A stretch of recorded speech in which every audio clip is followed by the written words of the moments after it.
Protesters vandalized the Bayside Marketplace statue of Christopher Columbus, whose legacy has grown contentious over how he treated indigenous communities in his quest to colonize, and when police arrived to stop them, things got heated Wednesday evening.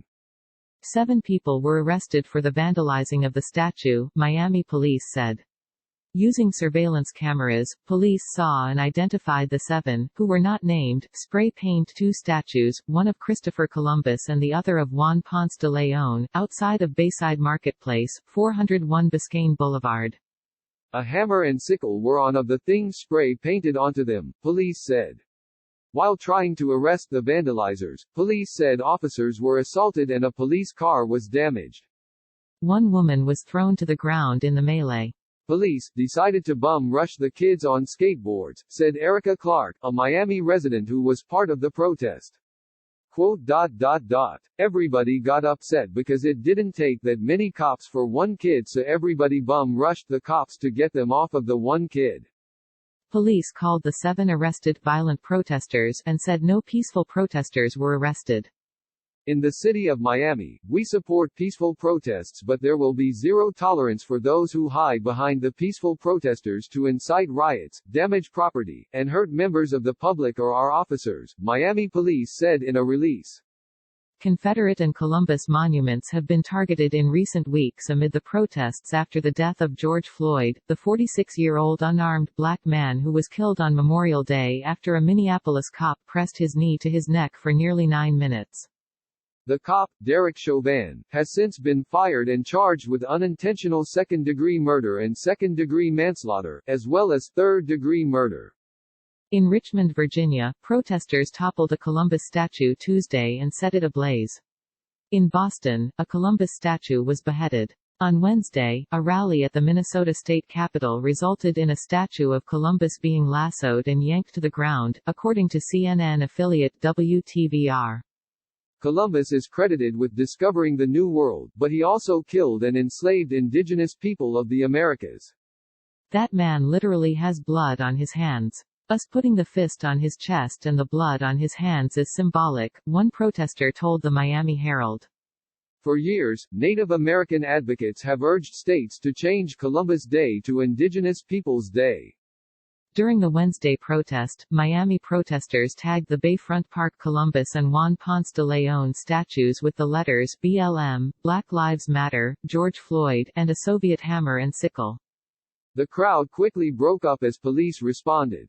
But not before the confrontation, which took place in the middle of the northbound lanes of Biscayne Boulevard near the Ponce de Leon statue.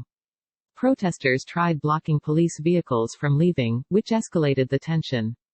They targeted the individuals who were out here giving the movements and they came out and started brutally slamming protesters, said Luis Hernandez, 29.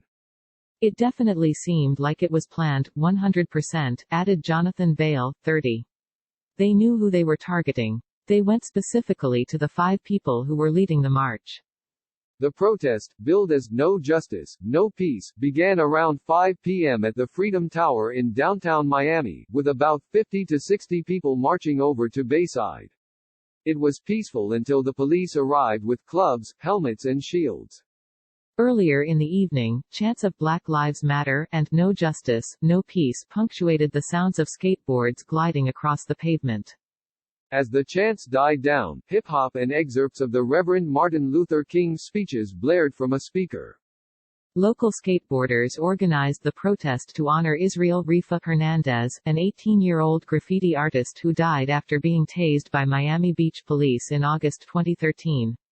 Miami State Attorney Catherine Fernandez-Rundle did not press charges, contending the taser stun gun, under state law and police policies, was a non-lethal weapon, and thus the teen's death was an accident, not manslaughter or murder, she said.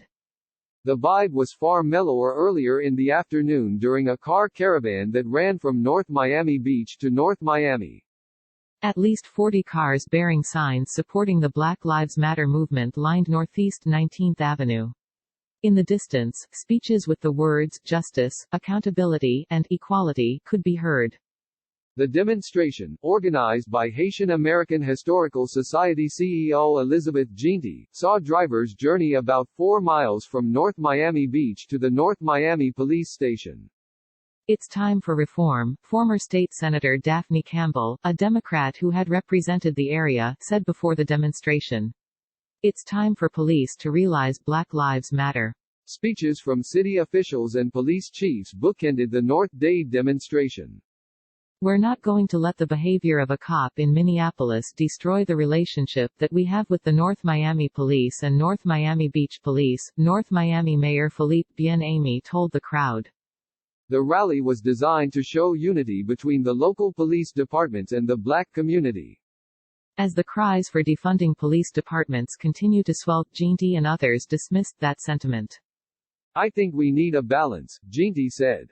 Quote, If we're going to spend $100 million on police funding, we must spend the same amount on funding resources for the community, better schools, better programs, crime watch and things like that.